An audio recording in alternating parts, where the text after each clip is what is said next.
श्री शिवाय नमस्तुभ्यम। आज सुनिए सावन मास महात्म्य का अध्याय 26।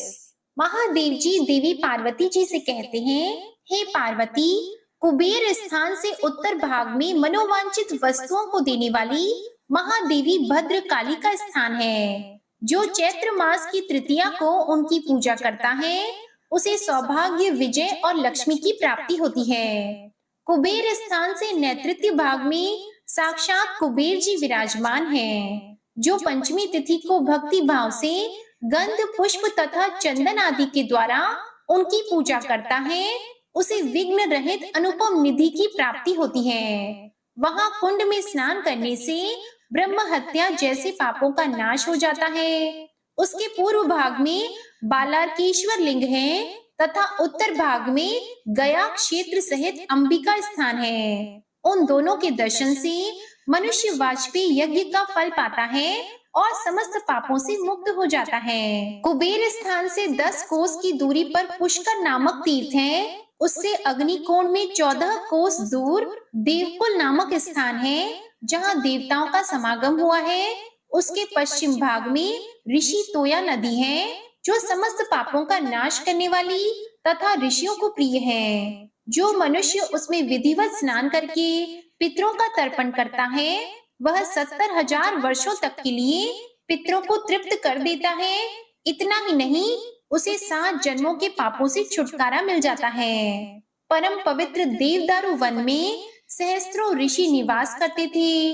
वे सभी प्रतिदिन बावली, कुआं और तड़ाग आदि में स्नान करते थे। वहां रहते उन्हें बहुत वर्ष व्यतीत हो गए। उनके पुत्र पौत्रों की संख्या बढ़ गई और वे दारुक वन में सब ओर फैलकर रहने लगे।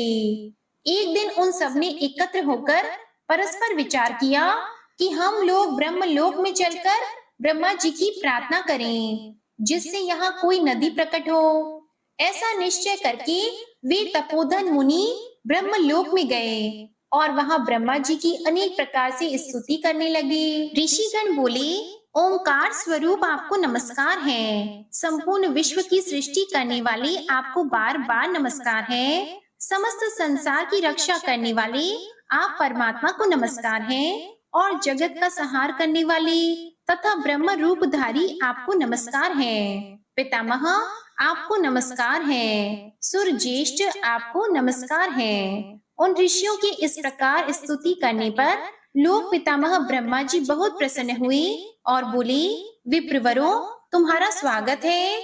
मैं इस दिव्य स्तोत्र से बहुत संतुष्ट हूँ। तुम कोई उत्तम वर मांगो। तब ऋषियों ने कहा, सुरश्रेष्ठ, आप हमें स्नान करने के लिए कोई पाप नाशिनी नदी प्रदान कीजिए। उनके ऐसा कहने पर ब्रह्मा जी ने वहाँ मूर्तिमती नदियों की ओर दृष्टिपात किया। उन्हें देखकर फिर कमंडलों की ओर दृष्टि डाली। तब वे सभी नदियां उनके कमंडलों में प्रवेश कर गईं। ब्रह्मा जी बोले, महर्षियों, ये सब महापुण्यमयी नदियां कृपा पूर्वक भूलोक में जाने के लिए इस कमंडलों में प्रविष्ट हुई हैं। यदि इनमें से किसी एक को भेजो तो औरों के मन में क्रोध होगा। इसलिए इस कमंडलों में स्थित सभी नदियों को मैं देवदारू वन में जाने के लिए छोड़ता हूँ। ऐसा कहकर ब्रह्मा जी ने उन सबको छोड़ दिया और कहा, मैंने ऋषियों की प्रार्थना से तोय रूपा इन नदियों को स्नान के लिए दिया है।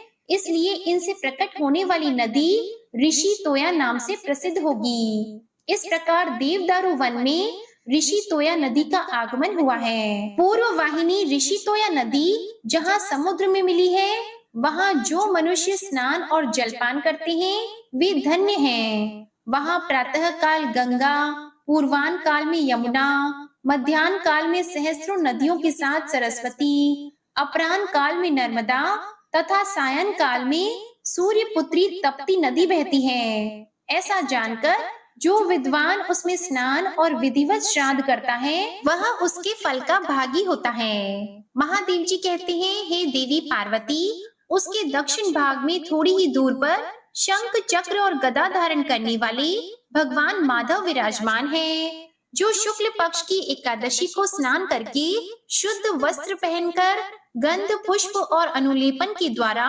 भक्ति पूर्वक उनकी पूजा करता है, वह परम पद को प्राप्त होता है। जो विष्णु कुंड में स्नान करके श्री माधव की पूजा करता है, वह श्री हरि के परम धाम में जाता है। वहां से उत्तर दिशा में कुछ वायव्य कोण की ओर श्रीगालेश्वर लिंग है। महातेजस्वी इंद्र, वरुण, कुबेर, यमराज, अग्नि, आदित्य, वसु तथा समस्त लोकपालों ने उस महालिंग की स्थापना की है। जो श्रीगालेश्वर का पूजन करेंगे, उनके कुल में कोई निर्धन नहीं होगा।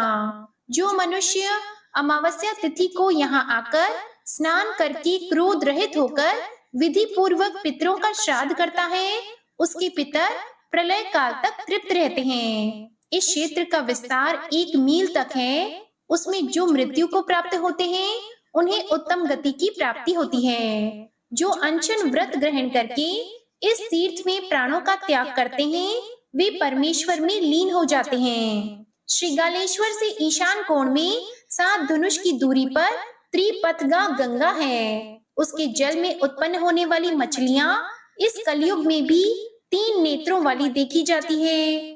वहां स्नान करके मनुष्य 5 महापापों से मुक्त हो जाता है। चंडीश से पूर्व भाग में 20 धनुष पर गोपाल स्वामी का स्थान है। जो माघ मास में गोपाल स्वामी श्री हरि का दर्शन, पूजन तथा वहां रात्रि में जागरण करता है, वह परम पद को प्राप्त होता है। वहां से उत्तर दिशा में 8 धनुष पर वकुल स्वामी सूर्य देव का स्थान है। जो मनुष्य रविवार युक्त सप्तमी में वहां जागरण करता है, वह सभी अभीष्ट वस्तुओं को पाता और स्वर्ग लोक में पूजित होता है। वहां से वायव्य कोण में 16 धनुष पर उत्तरार्क नाम से प्रसिद्ध भगवान सूर्य विराजमान है। वहां रथ सप्तमी को उपवास करके मनुष्य सब रोगों से मुक्त हो जाता है। वहीं देवकुल से आग्नेय कोण में 2 कोस दूर समुद्र के सुरम्य तट पर परम उत्तम ऋषि तीर्थ है। वहां पत्थर की आकृति वाले ऋषि लोग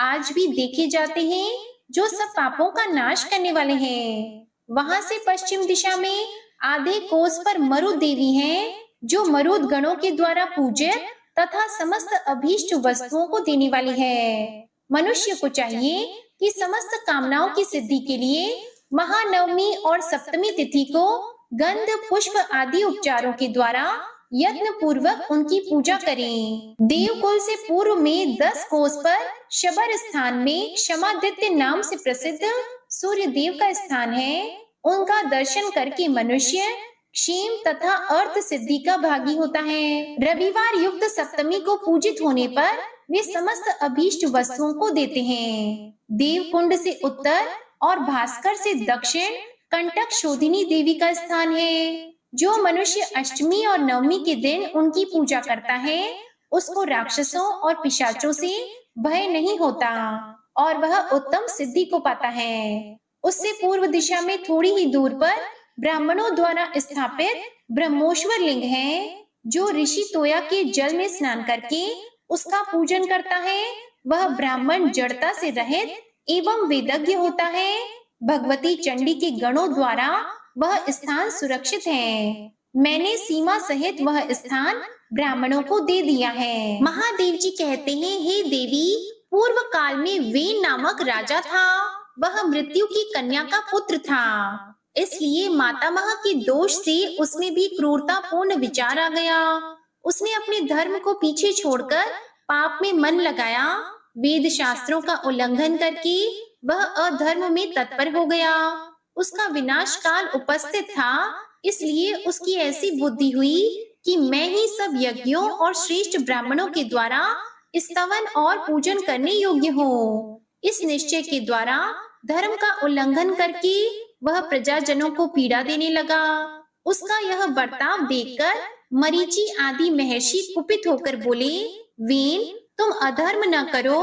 तुम जो कुछ करते हो वह सनातन धर्म नहीं है। तुमने राज सिंहासन पर बैठते समय पहले यह प्रतिज्ञा की है कि मैं प्रजाजनों का पालन करूंगा, परंतु अब इसकी विपरीत आचरण करते हो। महर्षियों के ऐसा कहने पर दुर्बुद्धि वेन हंसकर बोला, मेरे सिवा कौन धर्म की सृष्टि करने वाला है? पराक्रम, शास्त्र ज्ञान, तपस्या और सत्य के द्वारा मेरी समानता करने वाला इस भूतल पर कौन है? तुम लोग मुझे धर्म की उत्पत्ति का स्थान समझो। मैं चाहूँ तो इस पृथ्वी को जला सकता हूँ, संसार की सृष्टि कर सकता हूँ और सबका संहार भी कर सकता हूँ। गर्व और उद्दंडता से मोहित हुए वेन को जब वे किसी प्रकार समझाने में सफल नहीं हुए, तब सभी महर्षियों ने कुपित होकर अथर्ववेदीय आभिचारिक मंत्र के प्रयोग से महाबली वेन को मारकर उसकी बाईं भुजा का मंथन किया। उससे एक छोटा सा काले रंग का पुरुष पैदा हुआ। वह भयभीत होकर हाथ जोड़कर सामने खड़ा हो गया। उसकी ओर देखकर मुनियों ने कहा, निषीद अर्थात बैठ जाओ। इससे वह निषाद कहलाया और निषाद वंश का प्रवर्तक हुआ। उससे तुम्बर और खस आदि अन्य जो धीवर जातियां उत्पन्न हुई, उन्होंने विंध्यगिरि को अपना निवास स्थान बनाया। फिर उन महर्षियों ने वेन के दाहिने हाथ को अरणि की भांति मथा। इससे सूर्य और अग्नि की भांति पृथु पैदा हुए। उनका शरीर बड़ा तेजस्वी था। उन्होंने लोक रक्षा के लिए आजगव नामक धनुष, सर्पों के समान बाण, खड्ग तथा कवच धारण किया। उनके प्रकट होने पर सब प्राणी हर्ष में भर गए। वेन स्वर्ग लोक को चला गया। इसके बाद नदियां और समुद्र भांति भांति के रत्न लेकर राजा पृथु का अभिषेक करने के लिए उपस्थित हुए। ऋषियों और देवताओं के साथ भगवान ब्रह्मा जी भी आए। आंगिरस देवताओं ने प्रतापी राजा पृथु को राज पद पर अभिषिक्त किया। उनके राज्य में पृथ्वी बिना जोते बोए ही अन्न पैदा करती थी। चिंतन करने मात्र से ही मंत्र सिद्ध हो जाते थे। सभी गौएं कामधेनु थी और वृक्षों के एक एक पत्ते से मधु की प्राप्ति होती थी। राजा पृथु को देखकर प्रसन्न हुए महर्षियों ने प्रजाजनों से कहा, ये वेन नंदन राजा पृथु तुम सब लोगों को जीविका प्रदान करेंगे। यह सुनकर प्रजाओं ने महाभाग पृथु का स्तवन किया और कहा, आप महर्षियों के कथन अनुसार हमारे लिए आजीविका की व्यवस्था करें। तब बलवान राजा पृथु ने प्रजा की रक्षा की इच्छा से धनुष बाण लेकर पृथ्वी पर आक्रमण किया। पृथ्वी उनके भय से थर्रा उठी और गाय का रूप धारण करके भागी। पृथु ने भी उसका पीछा किया। अंत में वह उन्हीं की शरण में आई और हाथ जोड़कर बोली, राजन, मेरे बिना तुम प्रजा को कैसे धारण करोगे? मेरे ऊपर ही संपूर्ण लोक स्थित हैं। मैं ही इस जगत को धारण करती हूँ। मेरे बिना सारी प्रजा नष्ट हो जाएगी, इसलिए तुम्हें मेरा वध नहीं करना चाहिए। महीपते, क्रोध छोड़ो, मैं तुम्हारी आज्ञा के अनुकूल चलूंगी। तुम्हें धर्म का त्याग नहीं करना चाहिए। पृथ्वी की यह बात सुनकर धर्मात्मा एवं उदार राजा पृथु ने अपने क्रोध को रोका और इस प्रकार कहा, जो अपने या पराये एक के हित के लिए स्वार्थवश बहुत से प्राणियों का वध करता है, उसे पाप लगता है। अगर किसी एक को मार देने से बहुत लोग सुखी हो जाते हो, तो उसके मारने पर पाप नहीं लगता। इसलिए वसुंधरी, यदि तुम मेरी आज्ञा से संसार का हित नहीं करोगी, तो मैं प्रजा के लिए तेरा वध कर डालूंगा। मेरी आज्ञा के विपरीत चलने वाली तुझ वसुधा को बाणों से मारकर मैं स्वयं अपने शरीर को विशाल बनाकर समस्त प्रजा को धारण करूंगा। इसलिए तू मेरी आज्ञा से समस्त प्रजा को जीविका प्रदान कर, क्योंकि ऐसा करने में तू समर्थ है। राजा पृथु के इस प्रकार कहने पर पृथ्वी ने उत्तर दिया, राजन, मैं यह सब करूंगी। तुम मेरे लिए बछड़े की कल्पना करो, जिसके प्रति वत्सल होकर मैं दूध के रूप में अन्न प्रदान करूं। इसके सिवा मुझे समतल बनाओ, जिससे मैं अपने दूध को सर्वत्र फैला सकूं। तब राजा पृथु ने धनुष की कोटि से पर्वतों और शिलाखंडों को उखाड़कर एक जगह किया और चाक्षुष मनु को बछड़ा बनाकर उन्होंने अपने हाथ में अन्न को दुहा। इसके बाद चंद्रमा बछड़ा हुए, बृहस्पति दुहने वाले बने, गायत्री आदि छंद दुग्ध पात्र हुए और तपस्या एवं सनातन ब्रह्मा उन्हें दुग्ध रूप में प्राप्त हुआ। फिर इंद्र आदि देवताओं ने स्वर्णमय पात्र लेकर इस पृथ्वी को दुहा। उस समय इंद्र बछड़ा और सूर्य दुहने वाले हुए। उनका दूध अमृतमय था। इसी प्रकार पितरों ने भी चांदी के पात्र में अपनी तृप्ति के लिए सुधा रूप दूध का दोहन किया। उनके लिए वैवस्वत मनु बछड़ा और अंतक दुहने वाले थे। असुरों ने लोहे के पात्र में माया शक्ति का दोहन किया। उस समय दूध दोहने वाला द्विमूर्धा और बछड़ा विरोचन था। उस माया रूप दूध से ही दैत्य आज भी मायावी हैं। नागों ने तक्षक को बछड़ा बनाकर तुम्बे के पात्र में विष रूपी दूध दुहा। उस समय वासुकी दोग्धा थे, इसलिए सांप बड़े विषैले होते हैं। यक्षों और पुण्य जनों ने कुबेर को बछड़ा बनाकर कच्चे पात्र में अंतर्धान शक्ति का दोहन किया। उनके दोग्धा थे रजत नाग। राक्षसों और पिशाचों ने भी पृथ्वी से कपाल रूपी पात्र में रक्तमय दूध का दोहन किया। उनकी ओर से सुमाली बछड़ा था और ब्रह्मोपेत कुबेर दोग्धा। गंधर्वों और अप्सराओं ने चित्र रथ को बछड़ा बनाकर कमल के पात्र में उत्तम गंध का दोहन किया। मुनि पुत्र रुचि उनकी ओर से दोग्धा थे और पर्वतों ने पृथ्वी से मूर्तिमय औषधियों तथा भांति भांति के रत्नों को दुहा। उनका बछड़ा हिमालय, दुहने वाला मेरुगिरी तथा पात्र हिमालय था।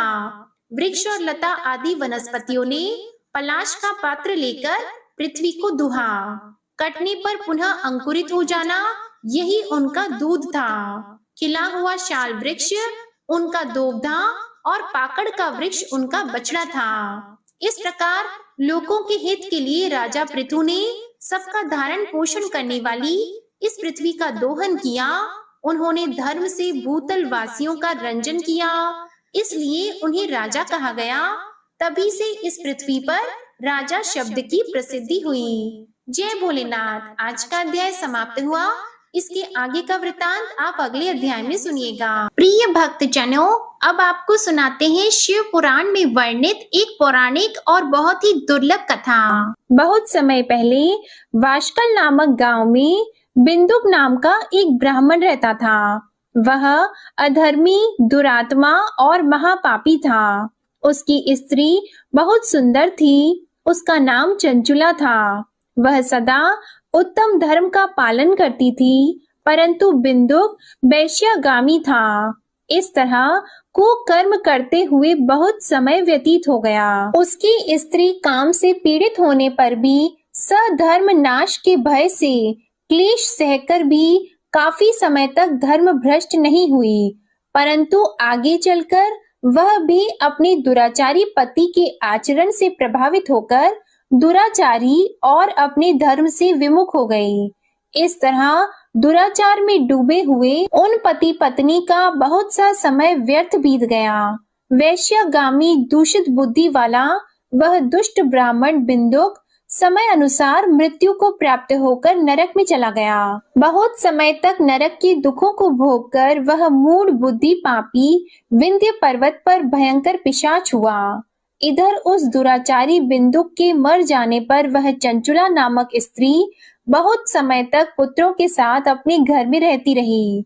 पति की मृत्यु के बाद वह भी अपने धर्म से गिरकर पर पुरुषों का संग करने लगी थी। सती विपत्ति में भी अपने धर्म का पालन करना नहीं छोड़ती। यही तो तप है। कठिन तो होता है, लेकिन इसका फल मीठा होता है। एक दिन देव योग से किसी पुण्य पर्व के आने पर वह अपने भाई बंधुओं के साथ गोकर्ण क्षेत्र में गई।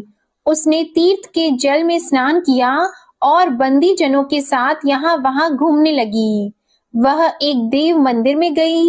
वहां उसने एक ब्राह्मण के मुख से भगवान शिव की परम पवित्र एवं मंगलकारी कथा सुनी। ब्राह्मण कह रहे थे कि जो स्त्रियां व्यभिचार करती हैं, वे मरने के बाद जब यमलोक जाती हैं, तब यमराज के दूत उन्हें तरह तरह से यंत्रणा देते हैं कि वे उसके कामांगों को तप्त लौह के डंडों से दागते हैं। तप्त लौह के डंडों से उसका संसर्ग कराते हैं। ये सारे दंड इतनी वेदना देने वाले होते हैं कि जीव पुकार पुकार कर कहता है कि अब वह ऐसा नहीं करेगा, लेकिन यमदूत उसे छोड़ते नहीं हैं। कर्मों का फल तो सभी को भोगना पड़ता है। देव, ऋषि, मनुष्य सभी इससे बंधे हुए हैं। ब्राह्मण के मुख से ये वैराग्य बढ़ाने वाली कथा को सुनकर चंचुला भय से व्याकुल हो गई।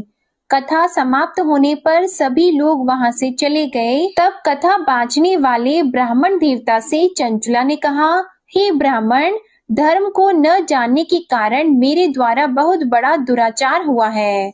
स्वामी, मेरे ऊपर कृपा कर मेरा उद्धार कीजिए। आपके प्रवचन को सुनकर मुझे इस संसार से वैराग्य हो गया है। मुझ मूढ़ चित्त वाली पापिनी को धिक्कार है। मैं निंदा के योग्य हूँ।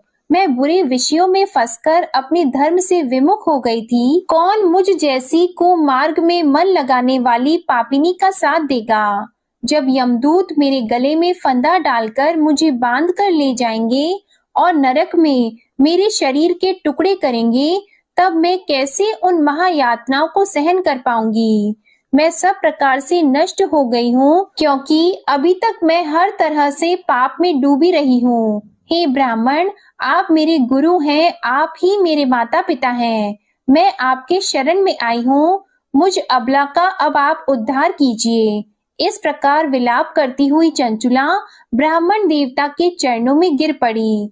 तब ब्राह्मण ने उसे कृपा पूर्वक उठाया और इस प्रकार कहा, नारी, तुम सौभाग्यशाली हो, जो भगवान शंकर की कृपा से तुमने वैराग्यपूर्ण ये कथा सुनी है और कथा को सुनकर समय से अपनी गलती का एहसास कर लिया है। तुम डरो मत और भगवान शिव की शरण में जाओ। उनकी परम कृपा से तुम्हारे सभी पाप नष्ट हो जाएंगे। मैं तुम्हें भगवान शिव की कथा सहित वह मार्ग बताऊंगा जिसके द्वारा तुम्हें सुख देने वाली उत्तम गति प्राप्त होगी। शिव कथा सुनने से तुम्हारी बुद्धि शुद्ध हो गई है और तुम्हें पश्चाताप हुआ है तथा मन में वैराग्य उत्पन्न हुआ है। पश्चाताप ही पाप करने वाले पापियों के लिए सबसे बड़ा प्रायश्चित है। जो मनुष्य अपने कुकर्म के लिए प्रायश्चित नहीं करता, वह उत्तम गति प्राप्त नहीं करता, परंतु जिसे अपने कुकृत्य पर हार्दिक पश्चाताप होता है, वह अवश्य ही उत्तम गति का भागीदार होता है। इसमें कोई शक नहीं है। शुद्ध चित्त में ही भगवान शिव और माता पार्वती का वास होता है। वह शुद्ध आत्मा पुरुष सदा शिव के पद को प्राप्त होता है। इस कथा का श्रवण सभी मनुष्यों के लिए कल्याणकारी है, अतः इसकी आराधना और सेवा करनी चाहिए। हे ब्राह्मण पत्नी, तुम अन्य विषयों से अपने मन को हटाकर भगवान शंकर की इस परम पावन कथा को सुनो। इससे तुम्हारे चित्त की शुद्धि होगी और तुम्हें मोक्ष की प्राप्ति होगी। जो मनुष्य निर्मल हृदय से भगवान शिव के चरणों का चिंतन करता है, उसकी एक ही जन्म में मुक्ति हो जाती है। यह कहकर वे ब्राह्मण चुप हो गए। उनका हृदय करुणा से भर गया। वे ध्यान में मग्न हो गए। ब्राह्मण का यह उपदेश सुनकर चंचुला के नेत्रों में आनंद के आंसू छलक आए। वह हर्ष भरे हृदय से ब्राह्मण देवता के चरणों में गिर गई और हाथ जोड़कर बोली कि मैं कृतार्थ हो गई। हे ब्राह्मण, शिव भक्तों में श्रेष्ठ स्वामिन, आप धन्य हैं। आप परमार्थदर्शी हैं और सदा परोपकार में लगे रहते हैं। साधो, मैं नरक के समुद्र में गिर रही हूँ। कृपा करके मेरा उद्धार कीजिए। जिस पौराणिक और अमृत के समान कथा की बात आपने की है, उसे सुनकर ही मेरे मन में वैराग्य उत्पन्न हुआ। उस अमृतमयी कथा को सुनने के लिए मेरे मन में बड़ी श्रद्धा हो रही है। कृपया आप मुझे उसे सुनाइए। कथा सुनने की इच्छा मन में लिए हुए चंचुला उन ब्राह्मण देवता की सेवा में वहीं रहने लगी। उस गोकर्ण नामक महाक्षेत्र में उन ब्राह्मण देवता के मुख से चंचुला भगवान शिव की भक्ति, ज्ञान और वैराग्य बढ़ाने वाले और मुक्ति देने वाली परम उत्तम कथा सुनकर कृतार्थ हुई। उसका चित्त शुद्ध हो गया। वह अपने हृदय में शिव के सगुण रूप का चिंतन करने लगी। वह सदैव शिव सच्चिदानंदमय स्वरूप का स्मरण करती थी। इसके बाद अपना समय पूर्ण होने पर चंचुला ने बिना किसी कष्ट के अपना शरीर त्याग दिया। उसे लेने के लिए एक दिव्य विमान वहां पहुंचा। ये विमान शोभा साधनों से सजा था और शिव गणों से सुशोभित था। चंचुला विमान से शिवपुरी पहुंची उसके सारे पाप धुल गए। वह दिव्य रूप धारिणी दिव्यांगना हो गई थी। वह गौरांगी देवी मस्तक पर अर्धचंद्र का मुकुट और अन्य दिव्य आभूषण पहने शिवपुरी में पहुंची। वहां उसने सनातन देवता त्रिनेत्रधारी महादेव शिव को देखा। सभी देवता उनकी सेवा में भक्ति भाव से उपस्थित थे। उनकी अंग कांति करोड़ों सूर्यों के समान प्रकाशित हो रही थी। 5 मुख और हर मुख में 3-3 नेत्र थे। मस्तक पर अर्धचंद्र आकार मुकुट शोभायमान हो रहा था। कंठ में नील चिन्ह, उनके साथ में देवी गौरी विराजमान थी, जो विद्युत पुंज के समान प्रकाशित हो रही थी। महादेव जी की कांति कपूर के समान गौर थी। उनके शरीर पर श्वेत वस्त्र थे तथा शरीर श्वेत भस्म से युक्त था। इस प्रकार भगवान शिव के परम उज्जवल रूप के दर्शन कर चंचुला बहुत प्रसन्न हुई। उसने भगवान को बारंबार प्रणाम किया और हाथ जोड़कर प्रेम, आनंद और संतोष से युक्त होकर विनीत भाव से खड़ी हो गई। उसके नेत्रों से आनंद के आंसुओं की धारा बहने लगी। भगवान शंकर और भगवती गौरी उमा ने करुणा के साथ सौम्य दृष्टि से देखकर चंचुला को अपने पास बुलाया। गौरी उमा ने उसे प्रेम पूर्वक अपनी सखी बना लिया। चंचुला सुख पूर्वक भगवान शिव के धाम में उमा देवी की सखी के रूप में निवास करने लगी। एक दिन चंचुला आनंद में मग्न उमा देवी के पास गई और दोनों हाथ जोड़कर उनकी इस स्तुति को करने लगी। हे गिरिराज नंदिनी, स्कंद माता उमा, आप सभी मनुष्यों एवं देवताओं द्वारा पूजित तथा समस्त सुखों को देने वाली हैं। आप शंभु प्रिया हैं। आप ही सगुणा और निर्गुणा हैं। हे सच्चिदानंद स्वरूपा, आप ही प्रकृति की पोषक हैं। हे माता, आप ही संसार की सृष्टि, पालन और संहार करने वाली हैं। इस प्रकार सद्गति प्राप्त चंचुला देवी की स्तुति कर शांत हो गई। उसकी आंखों में प्रेम के आंसू उमड़ आए। तब शंकर प्रिया भक्त वत्सला उमा देवी ने बड़े प्रेम से चंचुला को चुप कराते हुए कहा कि सखी चंचुला, मैं तुम्हारी इस स्तुति से प्रसन्न हूँ। बोलो, क्या वर मांगती हो? तब चंचुला बोली, हे गिरिराज कुमारी, मेरे पति बिंदुक इस समय कहाँ हैं? उनकी स्थिति कैसी है, मुझे बताइए और कुछ उपाय कीजिए ताकि हम फिर से मिल सकें। हे महादेवी, मेरे पति एक शूद्र जाति वैश्या के प्रति आसक्त थे और पाप में ही डूबे रहते थे। गिरिजा बोली, बेटी, तुम्हारा पति बिंदुक पापी था। उसका अंत बड़ा भयानक हुआ। वैश्या का उपभोग करने के कारण वह मूर्ख नरक में अनेक वर्षों तक अनेक प्रकार के दुख भोगकर अब शेष पाप को भोगने के लिए विंध्य पर्वत पर पिशाच की योनि में रह रहा है और वह दुष्ट वहीं वायु पीकर रहता है और सब प्रकार के कष्ट सहता है। गौरी देवी की ये बात सुनकर चंचुला अत्यंत दुखी हो गई। फिर मन को किसी तरह स्थिर करती हुई दुखी हृदय से माँ गौरी से उसने एक बार फिर पूछा, हे महादेवी, मुझ पर कृपा कीजिए और मेरे पापी पति का अब उद्धार कीजिए।